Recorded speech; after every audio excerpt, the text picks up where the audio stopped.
নববর্ষে নিজেকে রিফ্রেশ করো এরকম একটা দারুণ ফ্রেশ ফ্রুট জুস খেয়ে এবং সকলকে খাইয়ে। রেসিপি শুরুর আগে সকলকে জানাই শুভ নববর্ষ। বড়দের আমার প্রণাম, ছোটদের অনেক অনেক ভালোবাসা। দেখো, প্রথমে এক বাটি জলে ভালো করে আঙুরগুলোকে ধুয়ে নেব। এরপর একটা মিক্সিং জারে আঙুরগুলোকে দিয়ে তার মধ্যে দিয়ে দেবো পরিমাণ মতো বিট লবণ, স্বাদ মতো চিনি। আঙুর যেহেতু মিষ্টি হয় তাই চিনির পরিমাণটা তোমরা আন্দাজ অনুযায়ী দিও। আর এর মধ্যে দিয়ে দেবো কয়েক টুকরো বরফ। ঠান্ডা ঠান্ডা না হলে আবার ভালো লাগে নাকি।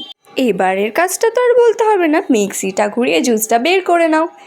কালারটা কি দারুণ লাগছে না দেখতে। দেখো, জুসটা বাটিতে ঢেলে নিয়ে এর মধ্যে দিয়ে দেবো লেবুর রস, মানে পাতিলেবুর রস। হ্যাঁ গো হ্যাঁ, একবার বাড়িতে বানিয়ে দেখোই না কেমন লাগে। একদিন যাকে বানিয়ে খাওয়াবে সে কিন্তু প্রায় করে দেওয়ার কথা বায়না করবে। ব্যাস, জুসটা তো রেডি হয়ে গেছে। এবার গ্লাসে ঢেলে নিয়ে দুটো আঙুর দিয়ে ডেকোরেশন করে নিলাম। বাড়িতে যাকে বানিয়ে খাওয়াবে তার কাছ থেকে প্রশংসা তো পাবেই, আর যদি কোনো ক্ষুদে সদস্য থাকে সে কিন্তু এক গ্লাসের বদলে 2 গ্লাস খেতে চাইবে, আমি গ্যারান্টি দিচ্ছি। নাও, আর দেরি না করে ঝটপট করে বানিয়ে ফেলো তো ফ্রিজ থেকে আঙুরগুলো বার করে। আরে দাঁড়াও, তার আগে আমার পেজটায় ফলো করো, ভিডিওটাকে শেয়ার করো আর লাইক করতে একদমই ভুলো না।